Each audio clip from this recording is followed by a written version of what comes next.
दोस्तों आज भारत में बच्चों से लेकर बड़ों तक हर उम्र के लोग बैटिंग गेम्स की एड्स को देख रहे हैं और ड्रीम 11 जैसी फैंटेसी एप्स पर 49 रुपए लगाकर करोड़पति बनने का सपना देख रहे हैं।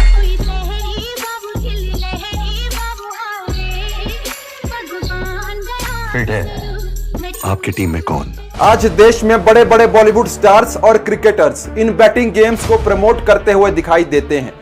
ये बॉलीवुड स्टार्स और क्रिकेटर्स या तो आपको अपने सर्कल में जोड़ना चाहते हैं या फिर आपके साथ ड्रीम टीम बनाना चाहते हैं। माई 11 सर्कल पे टीम बनाओ और फर्स्ट प्राइज में 3 करोड़ पाओ। माई 11 सर्कल में आ जा, माई 11 सर्कल में आ जा। माई 11 सर्कल। दोस्तों इसी साल आईपीएल के दौरान बिहार का एक 38 वर्षीय युवा ऑनलाइन कसिनो और ड्रीम 11 में 2 करोड़ हारने के बाद आत्महत्या कर लेता है और ऑनलाइन बैटिंग गेम्स में 15,000 रुपए हारने के बाद राजस्थान का एक 16 साल का लड़का आत्महत्या करने की कोशिश करता है और ऐसी खबरें हमें आए दिन सुनने को मिलती हैं।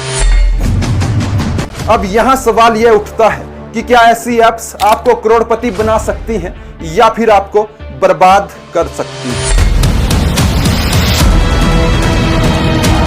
नमस्कार, मैं हूं नीरज शर्मा।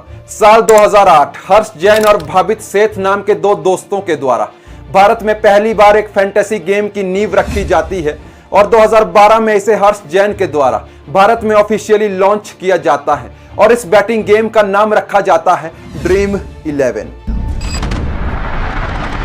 दोस्तों उस समय भारत में फैंटेसी लीग का कंसेप्ट बिल्कुल नया था। 2012 के बाद ड्रीम 11 ने धीरे धीरे लोगों का ध्यान अपनी तरफ खींचा। 2014 तक ड्रीम 11 के पास सिर्फ 10 लाख यूजर्स थे, जो 2016 में बढ़कर 20 लाख और 2018 में बढ़कर 4 करोड़ 50 लाख हो गए और आज 2025 में ड्रीम 11 गेमिंग कंपनी 20 करोड़ से ज्यादा फॉलोअर्स होने का दावा करती है। दोस्तों ड्रीम 11 फैंटेसी ऐप की कामयाबी के साथ साथ कुछ अप्स एंड डाउन्स भी देखने को मिलते हैं। साल 2017 में कुछ लोगों ने इसे गैम्बलिंग गेम कहकर पंजाब एंड हरियाणा हाईकोर्ट में केस दर्ज करवाया, लेकिन हाईकोर्ट ने फैसला दिया कि ड्रीम 11 एक स्किल बेस्ड गेम है जिसमें स्पोर्ट्स नॉलेज की आवश्यकता होती है और सुप्रीम कोर्ट ने भी इस फैसले को बरकरार रखा, जिसके बाद ड्रीम 11 फैंटेसी गेम को पूरे देश में लीगल किया जाता है। हालांकि असम, आंध्र प्रदेश, तेलंगाना और उड़ीसा जैसे राज्यों में अभी भी फैंटेसी गेम्स पर पाबंदी है। सुप्रीम कोर्ट से क्लीन चिट मिलने के बाद 2019 में ड्रीम 11 पहली भारतीय गेमिंग कंपनी बनती है जो यूनिकॉर्न क्लब में शामिल हो जाती है, यानी 2019 में इसकी वैल्यू $1 बिलियन से भी अधिक हो जाती है और आज 2025 में इसकी वैल्यू बढ़कर 65,000 करोड़ रुपए हो चुकी है और यह दुनिया की सबसे बड़ी फैंटेसी लीग बनकर सामने आई है। आज ड्रीम 11 के लिए बड़े बड़े सेलिब्रिटीज प्रमोशन कर रहे हैं और ड्रीम 11 के बाद कुछ और बैटिंग गेम्स भारत में पॉपुलर होती हैं, जिनमें माई 11 सर्कल और हाउसट जैसी गेमिंग एप्स शामिल हैं। दोस्तों आज देश में हमें आए दिन सुनने को मिलता है कि इन बैटिंग गेम्स की वजह से कोई कर्जे में डूब गया है, किसी को जुए की लत लग गई है और किसी ने आत्महत्या कर ली है। दोस्तों अगर भारत के यंगस्टर्स इन बैटिंग गेम्स की वजह से बर्बाद हो रहे हैं और आत्महत्या करने पर मजबूर हो रहे हैं, तो देश का सुप्रीम कोर्ट और देश की सरकार इन बैटिंग गेम्स के खिलाफ कोई एक्शन क्यों नहीं लेती? आखिर इन बैटिंग गेम्स का बिजनेस मॉडल क्या है और ये कमाती कैसे हैं? आइए समझते हैं। तो ऑनलाइन गेम में पैसे हारता गया, जिसके बाद उसने चोरी की। 1,75,000 रुपए की चोरी का मामला सामने आया। आप ड्रीम 11 पे टीम बनाओ। ये हम कर लेते हैं। आप ड्रीम 11 पे टीम। मैं कर लेता हूँ, आप ड्रीम 11 पे। वो सारे पैसे में हार गया, सारे जीरो हो गए। पैसे लेके भाग ही नहीं थे गेम में हार। दोस्तों ड्रीम 11 जैसी फैंटेसी एप्स रोज आपको 3 या 4 करोड़ जीतने का लालच दे रही हैं और भारत के लोगों को इसका पता लग सके इसलिए रोज ये एप्स करोड़ों का प्रमोशन कर रही हैं। करोड़ों रुपए बड़े बड़े सेलिब्रिटीज को दिए जा रहे हैं और करोड़ों रुपए बीसीसीआई के मैचेस को स्पॉन्सर करने के लिए दिए जा रहे हैं और ये फैंटेसी एप्स इतना खर्चा सिर्फ इसलिए कर रही हैं क्योंकि भारत के लोग हर दिन करोड़पति बन सके। दोस्तों एक बार सोचकर देखिए कि क्या ड्रीम 11 के ऑनर्स को भारत के लोगों की इतनी चिंता है? जवाब है नहीं। इन फैंटेसी एप्स का सिर्फ एक मोटिव है, अपने लिए पैसे कमाना और हमारे पैसे लूटना।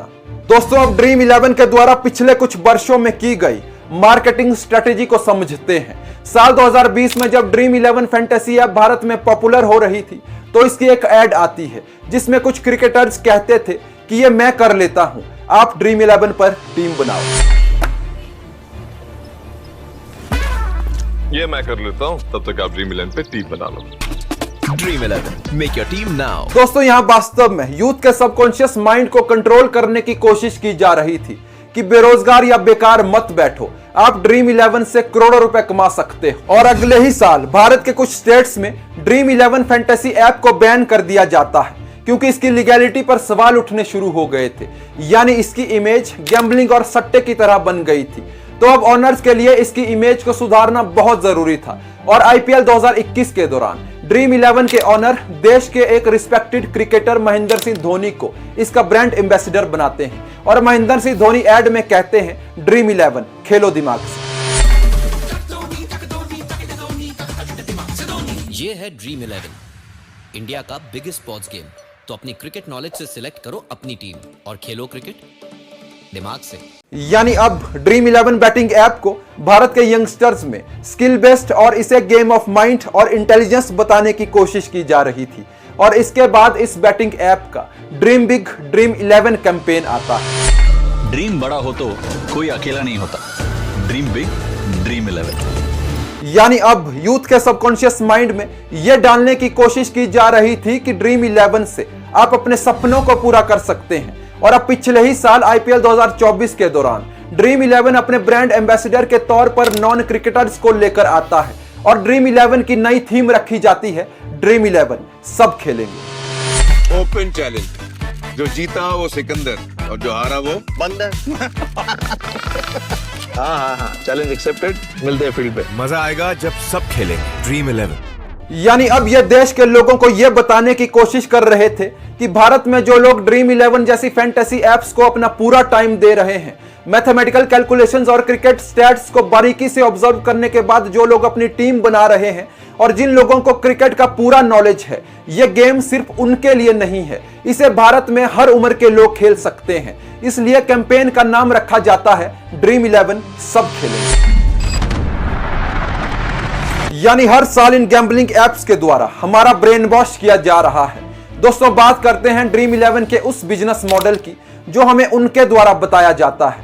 दोस्तों हमें लगता है कि ये एक सिंपल गेम है जिसमें 2 टीम्स खेलती हैं और हमें 22 प्लेयर में से बेस्ट 11 को अपनी टीम में रखना है। लेकिन ये एप्स हमें ये नहीं बताती कि जब हम 49 रुपए की टिकट खरीद कर कोई टीम बना रहे हैं तो इस कॉन्टेस्ट में हमारे साथ करोड़ों लोग जुड़ रहे हैं और उन्होंने भी 49 रुपए की टिकट खरीदकर टीम बनाई है।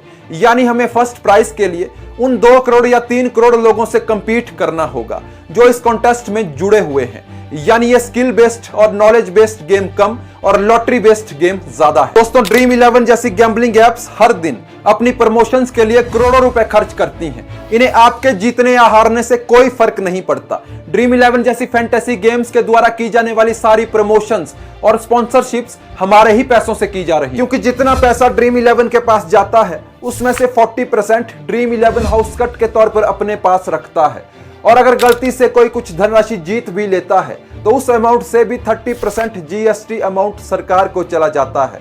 सरकार भी ड्रीम 11 से अच्छा खासा रेवेन्यू कमाती है, इसलिए सरकार भी इन गैम्बलिंग एप्स पर कोई एक्शन नहीं लेती। लोग हारे जीते कर्जे में डूबे या आत्महत्या करें, इन सब से ड्रीम 11 उनके ओनर्स और सरकार को कोई फर्क नहीं पड़ता, क्योंकि ये सभी इन गैम्बलिंग एप्स से अच्छा खासा पैसा कमा रहे हैं और भारत का यूथ धीरे धीरे बर्बाद होता जा रहा है। दोस्तों अब आपसे एक सवाल है, अगर आप पिछले कई वर्षों से ड्रीम 11 और इन बैटिंग गेम्स पर पैसा लगा रहे हैं तो एक बार सोचकर देखिए कि आप कितने प्रॉफिट और लॉस में हैं।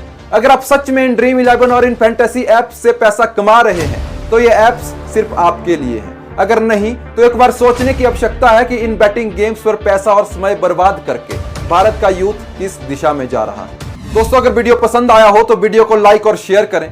अगर चैनल पे नए हैं तो चैनल को सब्सक्राइब करना ना भूलें। ऐसे ही इंफॉर्मेशनल वीडियोस के लिए जुड़े रहिए। मिलते हैं नेक्स्ट वीडियो में। बहुत बहुत धन्यवाद।